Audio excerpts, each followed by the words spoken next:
I am at a crossroads with regard to my marriage. There was infidelity on his part several years ago shortly after the birth of our child.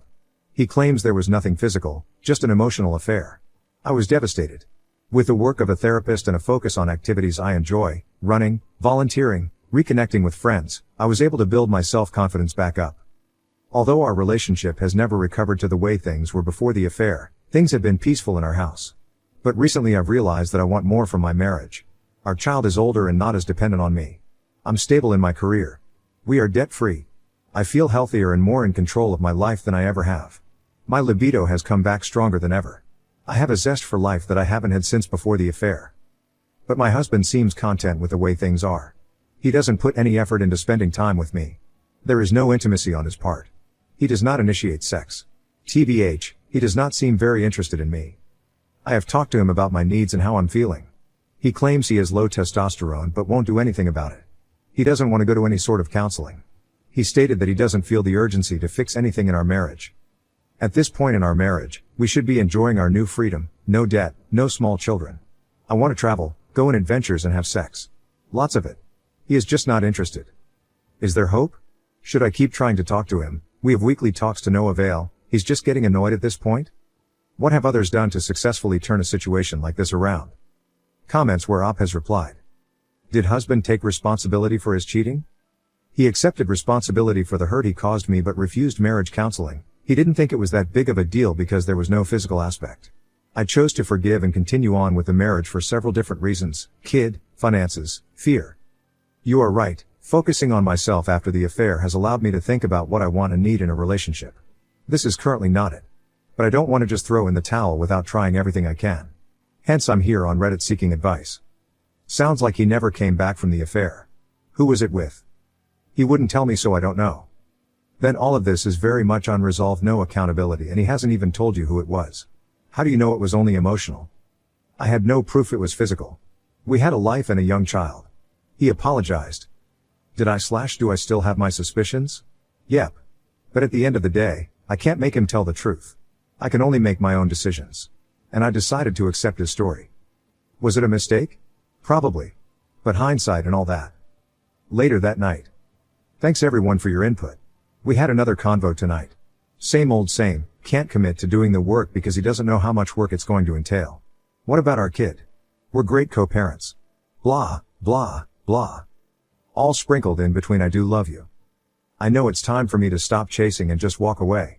It's so damn scary though. Update 1. I had a final talk with my husband. Here is a synopsis of our conversation. 1. I told him that I refuse to live like this any longer. I want a husband, not a roommate/co-parent. His response is that we owe it to our son to provide him with a 2-parent household. 2. I told him that we owe it to our son to be happy so that he knows what happiness looks like. I don't want to normalize this environment for him. Husband doesn't understand why he can be content to live like this, but I can't. Accused me of being insecure because I can't live without a man. 3. Husband says that we should continue to carry on like this for our son and maybe the relationship will improve with time. I responded by saying that our marriage has never really been good and I don't want to go back to that. I want to try to work towards something better. 4. He says that he believes that I like being miserable and asks me several times, why can't you just be happy? 5. Husband then admits to me that he never wanted to get married and have kids, but that is what normal people do, so he went along with it. This was an aha moment for me, as I always knew something wasn't right about our marriage. I was never settled and always had to fight for my needs. 6. I asked husband to move out of the house so we can start separation. He refused, saying that it would be too hard on him. I obviously can't leave because I am the main caregiver of our son and I am not willing to uproot him. When we separate, I'd like my son to continue to have this home as his primary residence. 7. After the aha moment came an intense wave of sadness. I am now questioning everything in my life. I started to cry and he got frustrated and left. 8. We have not said anything to each other since. We briefly will discuss household duties and childcare, but that's it. Husband has been helpful around the house, with son's school activities/schedule, very attentive to our son, polite and not nasty, planning family game nights and things we can do together as a family. Most of the things I begged him to do for the last 16 years. This is just confusing and infuriating. Why now when I have one foot out the door? I really don't know what to do at this point. He doesn't want me to leave but won't stop me if I do. He won't leave but has stated verbatim that he refuses to work on our marriage. I am totally confused. I am seeking advice. Please note, just leave is not an option for me. I'd have to leave my son. That is not an option. Update 2. Husband and I no longer have any sort of relationship. We are co-parents and roommates. Husband refuses to work on marriage but doesn't want me to leave as he thinks our child will suffer. You can read my previous posts on the current state of my marriage on my Reddit page. Husband and I both have good paying jobs that allow us to pay all monthly bills, save for retirement and emergencies, and still have a bit left over for fun. We have a household budget tracker that shows that we pay roughly equally into household expenses, even though he makes more than me. I recently got a second part-time job that will allow me to invest in myself, new professional headshots, going on vacations by myself / with friends, therapy, etc. I do not want this income to be included in our household income. Husband thinks my new income should count towards our household income and as such, I should be paying more proportionally into household expenses. As far as I'm concerned, since I no longer have to put any effort into our failed marriage, I can instead start to focus on working on myself. This includes spending money from my part-time job on things / experiences that will make me happy. My question is, Ida, for not using the money I earn from my part-time job toward our household? Edit to add, my second job will be done from home in the evenings. There is no need for my husband to help me with childcare / additional tasks around the house. Comments where Op has replied. If he suddenly got a bonus or raise, would he include that money in the household budget? Probably not. I suspect you're right. I know he has received bonuses from his job, but I've never seen a dime. He has purposefully kept our finances separate and kept me in the dark about what he earns / spends. He of course has always had access to all of my financial info. More info on son and responsibilities. There are no childcare costs. Our child is a teenager. I edited my post to state this. My part-time job will not require him to do anything extra. It's all online and can be done in the evenings after our kid is in bed. My husband traveled for work 2 to 3 weeks per month for most of our marriage. He also travels several weeks per year with friends. I never asked for compensation for basically raising our child and maintaining our household by myself. The thought of compensating him for the situation his choices have put us in makes me feel away. Don't mean to take it out on you. Their relationship now. He stated he's committed to reviewing our options for the marriage after our child is out of the house. For now, he thinks we should both continue to live together and co-parent. We are low conflict, just not affectionate with each other.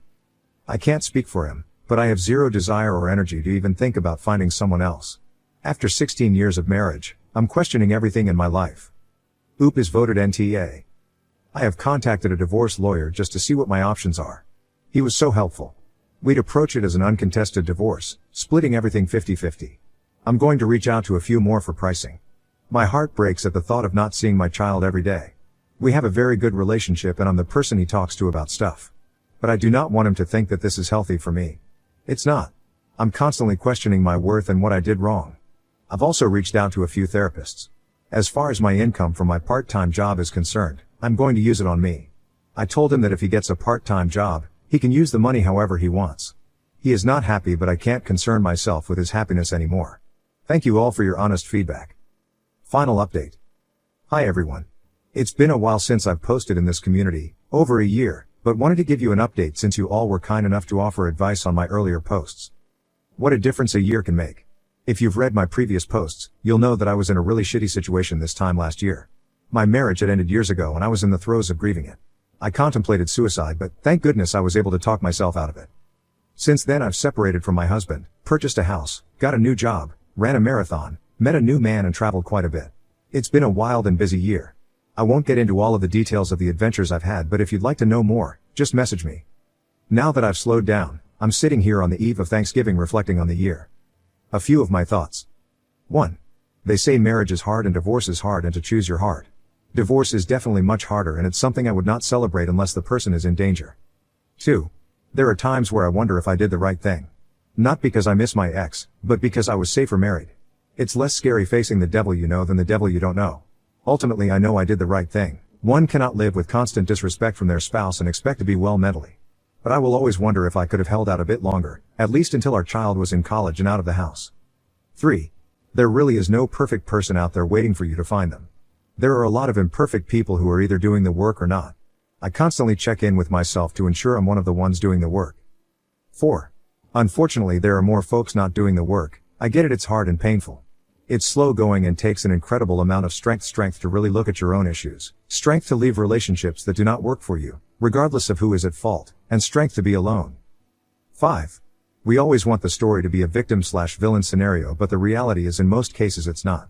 Don't get me wrong, there are times when someone clearly is a victim. But barring abuse, most of the time we are so blinded by our ego that we fail to see the role we play in the demise of our relationships. My ex is not a bad person, he just wasn't the person for me. In my haste to get married and have kids, I ignored this very glaring fact. And in my haste to get over my separation, I ignored that with a new man I got involved with 4 months after my separation was formalized. 6. Which brings me to the present. The new relationship I was in recently ended in a similar way that my marriage ended.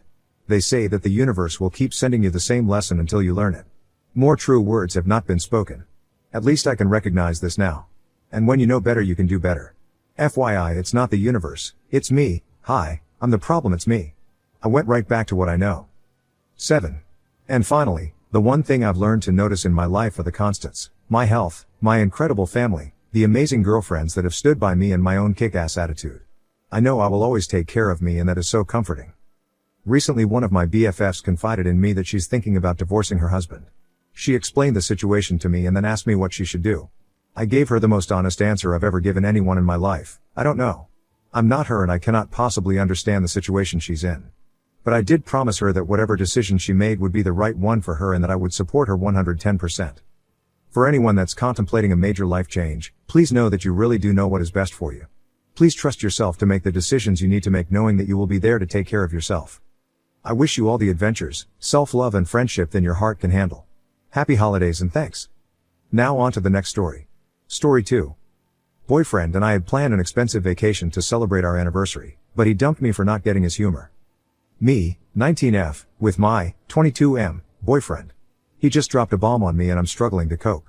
So, long story, but I, 19F, have been with my, now ex, I guess, boyfriend, 22M, for about a year and a half now. He's been drinking a lot lately, like every night, really. And going out to the bars 3x a week. Which is fine. I mean, he gets his college work done, and we don't live together, but this past Sunday, he was coming over and said he was grabbing us some beer on the way, and it hit me that I hadn't hung out with him sober since, well, I couldn't even remember. So I told him no, thank you, that I wouldn't be drinking at all. When he came over, I told him I was concerned about how much he was drinking and that it was a bad habit to make. He agreed, although sullen. I wasn't angry, I mean, he had made me quit smoking cigarettes BC it was bad for my health, so it was my turn to make sure he stayed healthy as well. But since that day, he had been extremely distant from me. He would still ask to hang out, but when we were together, it was just like we were in the same space but not really hanging out. He would be on his phone, be short with me, etc. I noticed right away and asked what was wrong, and he said he'd just been feeling blue lately. Okay, no problem. People feel blue from time to time, so I gave him some space. I've been extremely busy this week working 40+ hours, juggling nursing school, and getting all my work done by this Friday because I rented us a cabin in Gatlinburg to celebrate our anniversary. I mean, I have paid upwards of $300 to $400+ for this trip. So the date comes around, and he asks if we can get dinner and if he can take me to Sephora, and he lets me pick out some things. So obviously, he's been distant, but we must be okay if he's putting in this much effort, right? Wrong. I mean, it's only been 4 fucking days of him being down. We get back to my place, and he's back to short replies and playing a video game in my living room, and every time I try to get near him, he's just pulling away. I mean, he doesn't like cuddling in general, but it's our anniversary, so I leave him be. I did say to him, hey, I know you're feeling down, but I've had to initiate every kiss and hug today, and it's kind of an important day, so, I would appreciate some effort here. Later that night, his friends called and stopped by real quick, and it was just a 180 in his attitude. He was back to himself, happy, and joking. And then, when they left, we went outside, and he just went right back to being very cold towards me. And I think in that moment, I realized that something was seriously wrong. So I asked him, it must have been the millionth time, what's wrong, and that I loved dinner and I appreciated the presents, but what I really wanted was him. And he just sits down and says that we don't click anymore. He tells me he thinks that I just don't get his humor and that he can't marry someone who doesn't get him. I'm stunned. I mean, I was floored. We have had such an amazing relationship up till this point. Hands down, everyone looked up to us. I asked him what he wanted to do, that I could cut down on work and we could set up days actually to get out of the house and go on adventures, and he just said he didn't know anymore. Cue some silence of me quietly crying. He asks me to please say something, and I don't, and then says that he thinks he should go. I told him I thought that was a good idea, and that was that. So hello Reddit, I got dumped by my initially flawless boyfriend on our anniversary, one day before a huge, expensive trip I had paid for us and 4 days before my fucking birthday. I spent last night bawling. My best friend is driving 5 hours to stay with me in the fucking non-refundable cabin I have booked, and I am just in pieces. I don't even know where it went wrong. I mean, I thought I was a really good girlfriend. We never fought, I've been paying for almost everything for the past 6 months since he doesn't have much money at the time. I have constantly doted upon him with gifts. I've helped him all semester with school and his planner. I mean, I can go on and on. And to end a 1.5-year relationship over such a bullshit excuse? The only thing that's changed during the last year is that I was partying with him and drinking and generally just going out every other night. I didn't have a job, I was a bit reckless. And this year, I really buckled down and got 3 jobs to afford a vacation, ironically, because he has an internship in Bangkok for 2 months this summer, and I had planned on spending 2 weeks with him. I started nursing school, and I only drink every few weeks now. Maybe he only really felt bonded to me when we were fucked up together? I don't know. I'm grasping at straws. Since then, he texted me hi once, which I opened and didn't read. He then texted me saying, "Do you want to talk?" Which I didn't respond to. And he's called me twice. To which I ignored both calls. I need space. I mean, even if he comes back around, how do I forgive him for leaving me in just the absolute most cruel way I can think of? He changed his profile picture of us to just him and his friends and stopped sharing his location with me. I later replied once to his request to talk, saying, "I need a few days and some space. But I do have to know, are you willing to work this out, or are you just done?" He said he wasn't sure yet and added, "I hope you do know I care about you." I'm sorry, Op. I think a few days will be good for me to try and figure all of this out. I replied, "You left me on our anniversary. Days before, a huge, non-refundable trip that I had bent over backward to make happen. And 4 days before my birthday. I love you. I really do.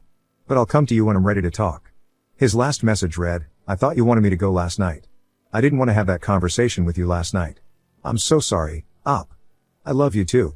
I'm just stunned still. And angry. I need some kind words and advice." Update. So, where do I even begin? This past week has definitely been one of my hardest. After he left me, we essentially went no contact until Monday. I kept myself as busy as I could. Cleaned my entire townhome. Went out Thursday night to the bars. Went to Gatlinburg with my friends instead and had a good time. Came back Saturday and went to a party. Sunday, I got coffee with more friends. And then comes Monday. When he got back from going to his parents', we had our final talk. I showed up with his things already packed into a box. Knocked on the door, and we went up to the roof. I was smoking a cig, and he asked if I was smoking again and told me it was bad for my health and gave me the e-cig we had bought together, saying to use that from now on instead. I didn't cry during our talk. I told him that leaving me that way was callous and cruel, that feeling distant is common in a long-term relationship, and that you stick it out, you don't just leave after feeling that way for 2 weeks. That the way he ended things was borderline unforgivable. He refused to believe that, saying, "I can't help when I feel what I feel," and blamed me for asking him what was wrong on our anniversary, consequently causing him to break down and tell me I don't get his humor. He went on to say that one too many of his jokes went over my head, that humor is a big part of him, and that he's always having to explain his references to me. That he still loved me and cared for me and that there was nothing I could have done differently, that I was the best girlfriend he's ever had, we just weren't compatible. I said after 1.5 years, you don't suddenly end a relationship over a few jokes that I didn't get, and in the end, he just wasn't willing to work on us, which he agreed. I told him this was his only chance to change his mind, and he said he was sticking to his decision. I told him his things were packed in my car and to come get them. He said he would meet me in his apartment, and I refused, telling him that he would be the one carrying his things. He went and got them, and handed the Polaroids on top to me. I handed them back, saying to trash them, and he asked if I was sure there wasn't one I wanted to keep. I said no. He went through a couple before tossing them in the garbage. His room was still the same, no pictures of us had been taken down. He walked me out to my car, he lingered, and then walked off later, texting, "I'm so sorry, Op. I hope you know this isn't easy or fun for me. I hope you're doing okay." I didn't respond. I unfriended him on everything. I took his contact out of my phone. I changed my Netflix passcode. I changed my FB status to single. And in one drunken fit, I paid for Tinder Gold. He's kept me on everything and watches what I post. Eventually, I'll block him and give him no contact. Yesterday was my birthday, he texted me saying happy birthday, and all I said was thank you. Then I admitted mornings were hard and that I perk up little by little throughout the day, and he agreed. Then I thanked him again, and that was that. Then today, I took my roommate's dog for a walk throughout campus. I was sitting down to cool off from the sun when I saw him also walking down the sidewalk. He walked up to me and chatted for a few minutes, asking how I was, what I was up to, etc., and then went off to the library to study. I have some dates lined up throughout the week, girls' night tomorrow after class and a few parties to attend. Friday, I'm going home to Nashville to be with friends and family. I'm going to be okay. I know I am. I'm surrounding myself with friends. I'm forcing myself to go out on dates. I don't want a relationship, just something new to keep me busy. I'm going to Florida with some of the Greek life during spring break. I'm walking for a couple of hours every day again to lift my spirits. I'm slowly cutting him out. It's my first breakup. He was my first love. I never expected to feel physically heavy in my chest. I didn't expect the feelings to come in waves. One moment, I'm on top of the world with endless energy, the next, I'm struggling to get out of bed. But I do. Every day. I go out, I call my friends, I talk to a new guy, and I creep on animal shelter websites debating to get a puppy. It hurts like hell, but it's not what I expected it to be like. It's a pain I know I'll heal from.